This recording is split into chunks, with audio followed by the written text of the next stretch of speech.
I'm Emily. I was a 25-year-old living a quiet, unremarkable existence with my boyfriend Mike, in a relationship that had seen better days. We'd been together since college, a pair drawn together more by familiarity than by the fervent passion of star-crossed lovers. Our arguments were frequent, often about Mike's disinterest in planning for the future, or his latest gaming marathon that would last well into the early hours, leaving me to sleep alone. We were two people dancing around the inevitable conversation of, "Where's this going?" without ever actually taking the floor. It's not that we didn't care for each other. It's just that somewhere along the line, we stopped trying to make it work. My parents, Sue and George, were the antithesis of us. Married for over 30 years, they still exchanged loving glances and shared private jokes, their bond seemingly unbreakable. They were my foundation, the steadfast love I aspired to find for myself, even if it wasn't going to be with Mike. On the evening of the crash, I remember arguing with Mike over something as trivial as unsorted laundry. He had promised to do it, and once again, the promise was as empty as the laundry basket was full. "Can't you just do one thing you say you're going to do?" I had asked, exasperation straining my voice. "It's just laundry, Em. It'll get done. Eventually," he had replied, his attention fixed on his computer screen. The argument had fizzled out as they usually did, with neither of us truly addressing the underlying issues. Later, as I sat in the back seat of my parents' car, the warmth of their chatter was a soothing balm to the residual frustration from the argument with Mike. They were celebrating another year of Mom's life, and their joy was infectious. Then, the world turned on its axis. Headlights merged with the sound of metal on metal, and everything went black.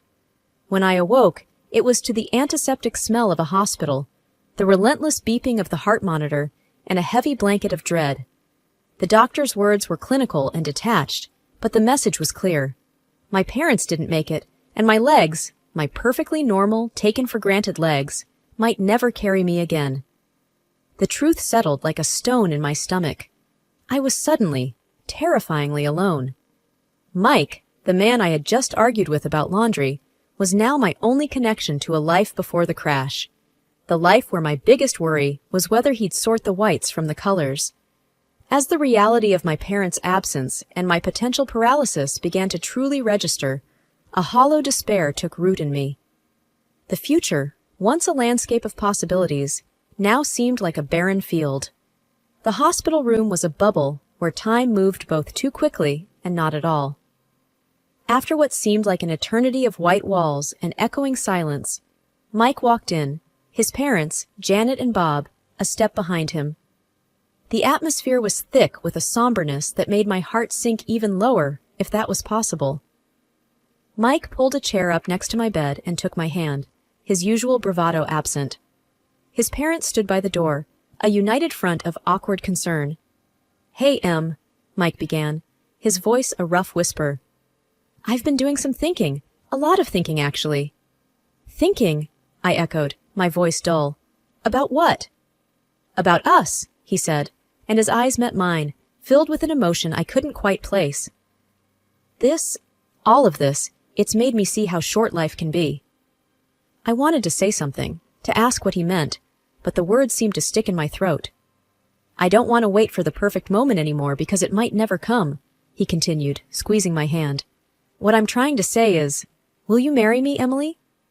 The question hung in the air, heavy and unexpected. It was the last thing I thought I'd hear, especially now. I searched his face for a sign of the impulsive Mike I knew, the one who acted first and thought later.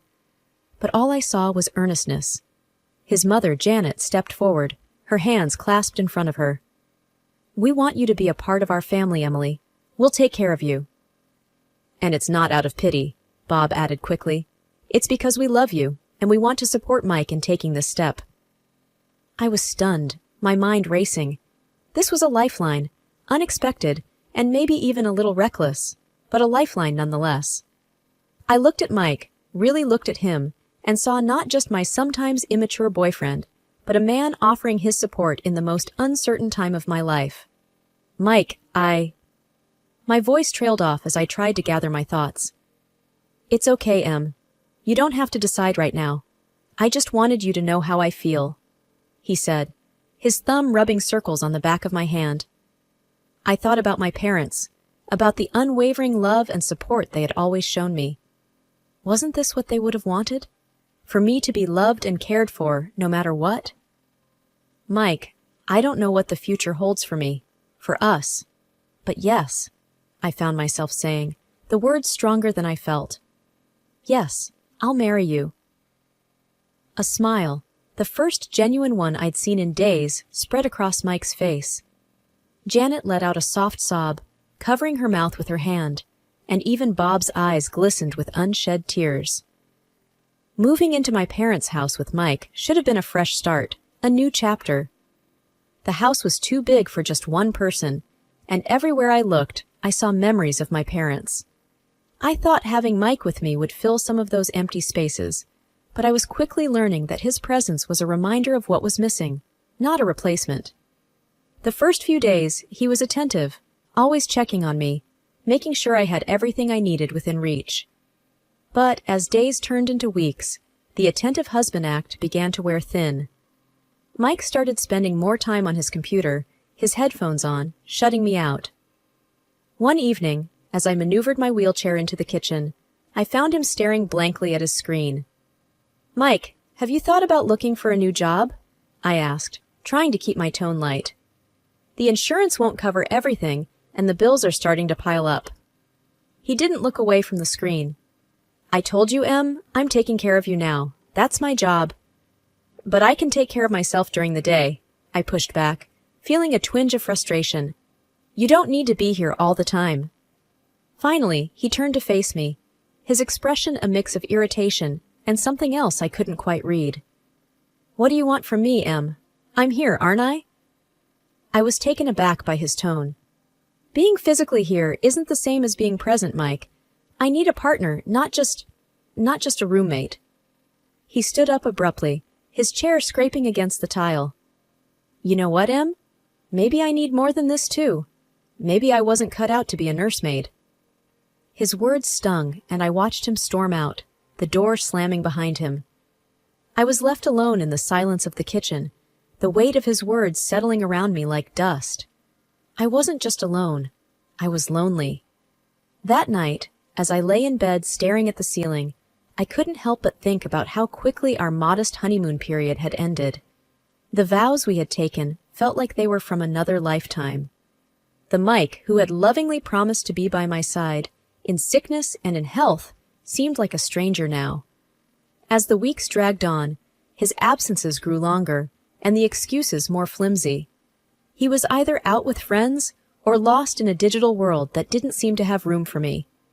I felt like an obstacle in his life, a burden he hadn't anticipated. One particularly tough day, when the pain was bad, and the house felt more like a mausoleum than a home, I heard the front door open.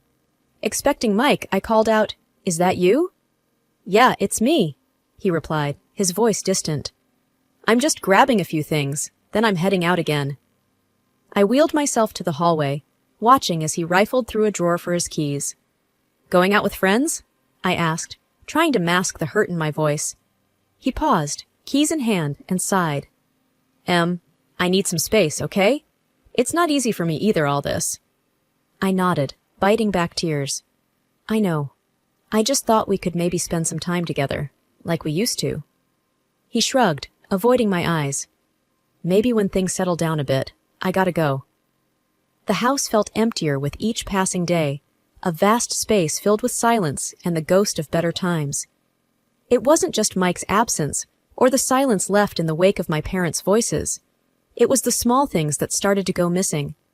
A vase my mother loved, a silver frame holding a family photo, a painting that used to hang in the hallway. I first noticed it when I was trying to distract myself with memories. I wheeled myself into the living room, intent on looking through the photo albums. But as my eyes scanned the room, they fell on the bare patch of wall where the painting had been. Confusion knotted my brow. "Mike!"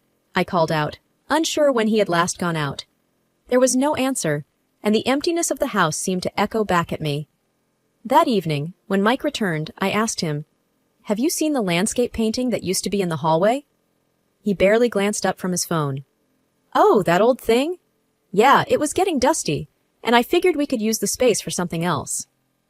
Something about his casual dismissal didn't sit right with me. But it was my mom's favorite, I said, a tremor of unease in my voice. He shrugged, his attention still half on his screen. We can get another painting, Em. It's no big deal. But it was a big deal. The items that went missing next were unmistakable, things that had been in my family for years. One afternoon, I caught Janet, Mike's mom, in the act. She was bustling around the living room with a big black garbage bag. "Janet, what are you doing?" I asked, my voice sharp with alarm. She jumped, a guilty flush creeping up her neck. "Oh, just some spring cleaning, dear. This place is cluttered with so many old things." "But those are my things," I protested, my heart rate picking up. There, she cooed, her voice sickly sweet. "We're just making things nicer for you. You'll thank us later." I watched her like a hawk every time she visited after that, but the thefts became sneakier, more calculated. And every time I brought it up, I was met with reassurances that it was all in my best interest. One night, lying in bed, I turned to Mike, who was scrolling through his phone, as had become his nighttime ritual. "Mike, your parents have been taking things from the house. My things." He didn't look up. "Mom's just trying to help. You know she's got a knack for this stuff." "Help?" I echoed, disbelief coloring my tone. "By taking my parents' belongings?" He sighed, finally setting his phone down and turning to face me. "Look, Em, they think we should be looking forward, not backward. They're just trying to take some of the load off you." I wanted to scream, to rage against the violation, the disrespect. But I was tired of fighting, tired of questioning my own sanity. "This isn't what I want," I whispered, the fight draining out of me. Mike reached over and patted my hand, a gesture that felt more patronizing than comforting. "Try to get some sleep, Em. Things will look better in the morning." I couldn't take it anymore and confided in Anna, my closest friend, who was also a massage therapist. She had been helping with my rehabilitation, her visits a rare source of relief. "Anna, things are going missing around the house," I confided as she worked on my stiff muscles. "And I can't shake the feeling that Mike and his parents are behind it." Anna paused, her hands stilling on my shoulders. "Have you talked to Mike about this?" "I have, but he just brushes it off. Says his parents are helping us by decluttering." I let out a hollow laugh. "But it's only my family's things that are disappearing." Anna's brows furrowed in concern. "That doesn't sound right, Em. Do you want me to do something? Maybe come by more often? Keep an eye out?" The idea sparked something in me, a plan forming from the embers of my frustration. "Could you, I don't know, maybe help me set up some sort of camera or something to record what's going on when I'm not in the room?" With a nod of determination, Anna agreed. "I'll bring something over tomorrow. We'll get to the bottom of this."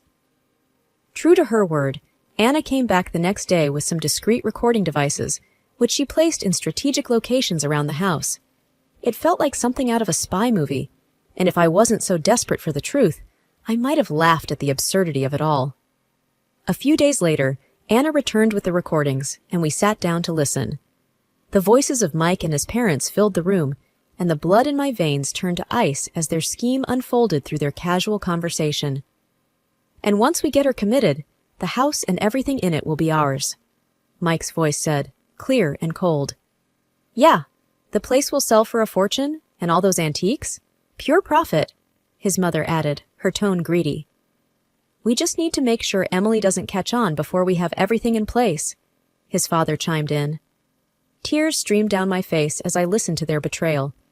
These people, who had promised to care for me, to be my family, were plotting against me. Anna reached over, her hand gripping mine tightly. "We have to do something, Em," she said, her voice laced with anger. I wiped my eyes, the sorrow quickly giving way to a steely resolve. "We will. I'm not going to let them get away with this."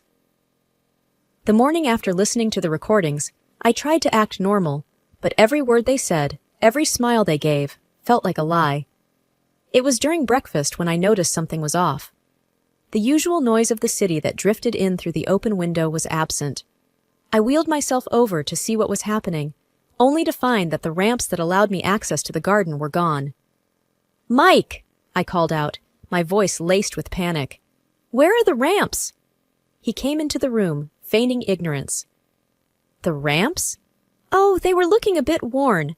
Thought they needed fixing. I stared at him, the man I thought I knew. And you didn't think to tell me? How am I supposed to get around? His gaze was evasive as he shrugged. I just thought you'd be safer inside for now. You know, until we get new ones. The room felt like it was spinning, and it wasn't from my injury. Safer? Or trapped? The words slipped out before I could stop them. He didn't respond, just turned and walked away, leaving me stewing in a mix of anger and helplessness. Later, when I asked Janet about it, she was syrupy sweet with false concern. We're just looking out for you, dear. We wouldn't want you to have an accident, she said, touching my shoulder with feigned tenderness. I pulled away from her touch, feeling the sting of their deceit. I didn't realize needing ramps qualified as a hazard, I replied, my voice steady though my insides were shaking. Janet's eyes hardened for a moment before she regained her composure. We're just trying to help, Emily. It's for the best. That night, as I lay in bed, the darkness felt oppressive. Mike was out again, probably drowning his guilt in cheap beer and cheaper thrills. I reached for my phone, the screen a small beacon in the dark, and dialed the number Anna had given me for emergencies. Anna, I whispered when she picked up. They've removed the ramps. I'm literally trapped in my own home. Her voice was firm, a lifeline in the tumultuous sea I was drowning in. Hang tight, Em. I'm going to make some calls. We're going to sort this out. Next day, I was in the kitchen when I heard the doorbell. My heart pounded as I maneuvered towards the entrance. It was Anna, flanked by a man and woman wearing crisp suits and stern expressions. They were from a local disability rights organization, here to assess my living situation. Beside them was my lawyer, Mr. Hammond, clutching a leather briefcase. Emily, we're here to make things right, Anna said, her determination matching the resolve in my chest. Mr. Hammond stepped forward. We need to establish the facts first, Emily. I'll need to see the house. Check against the inventory of your parents' belongings. As we moved through the house, the representatives from the service took notes, their disapproval clear at the missing ramps and the blatant disregard for my welfare. Mike walked in during the commotion, surprise etching his face. Em, what's going on? Who are these people? I looked at him, really looked at him, allowing the full weight of my gaze to settle on his shoulders. I'm taking back control, Mike. This is my lawyer, and these are advocates for people with disabilities. They're here to ensure my home is safe and that my rights are respected. Janet and Bob entered the fray, confusion turning to fear as they realized the seriousness of the situation. Emily, darling, what is this about? Janet's voice trembled. It's about my rights, my home, and the truth, I said, my voice steady despite the storm raging inside me. Mr. Hammond is here to confirm the inventory of my inheritance. Mr. Hammond opened his briefcase, pulling out documents and photographs. We have detailed records of all items bequeathed to Mrs. Harper. It seems several are missing. Bob's face paled. Now, Emily, I'm sure this is all just a misunderstanding. There's no misunderstanding, I replied, the recordings Anna had provided playing in my head. And I have more than just missing items to discuss. Mike's parents looked at each other, the facade of the caring in-laws crumbling before my eyes. Mike stood there, silent, the reality of the situation dawning on him. Anna moved closer to me. We also have evidence of the conversations you've had regarding Emily's property and well-being. The advocates from the Disability Service spoke up. Removing access to the ramps is a direct violation of Mrs. Harper's rights. We'll be taking action. As Mr. Hammond laid out the evidence of their theft and their plans for my future, I saw the trap I had been in from the outside. But now, the tables had turned. I was no longer the victim in their game. I was the one calling the shots. Mike finally found his voice. I can explain. But I shook my head. Save it, Mike. I've heard enough. Janet started to cry, and Bob put an arm around her, but there was no comfort to be found in their deceit. The day of the trial was a culmination of everything I had endured. The courtroom was stark, the air thick with tension. Mike and his parents were on one side, looking nothing like the family that had once promised to care for me. I was on the other, with Anna beside me and Mr. Hammond at the ready, with his briefcase of evidence. As the proceedings began, the judge looked down at us from his bench, his gaze lingering on me for a moment. "We are here to examine the evidence regarding the allegations of theft and the premeditated exploitation of Emily Harper," he said. Mr. Hammond presented the recordings, the inventory discrepancies, and testimonies from the disability advocates. The evidence was damning, and Mike's family could do little but squirm under the weight of their own deceit. Janet sobbed quietly, her sobs a soundtrack to the unraveling of their scheme.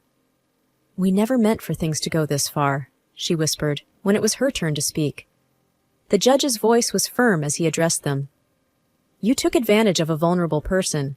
There's no excuse for your actions." Mike stood, his voice barely audible. "I'm sorry, Em. I never wanted to hurt you." I looked at him, the history we shared playing out in a flash before my eyes. "Sorry isn't enough, Mike. You chose this path." The gavel came down like the final word on the life I had once known. Mike and his parents were found guilty. Reparations were ordered, and they were to have no further contact with me. With the help of Anna and a dedicated team, I started physical therapy. Each small movement was a victory, each step a testament to my resilience. My legs, once lifeless, began to tingle with new strength. One day, as I managed to stand with the help of parallel bars, Anna cheered me on. "Look at you, Em, you're doing it!" The smile on my face was mirrored in her own. "I am, aren't I?" The joy bubbled up from a place I thought had been broken beyond repair. And so I moved forward, one day at a time. The house, once a mausoleum of my past life, was slowly transformed back into a home, a sanctuary where I healed and grew stronger.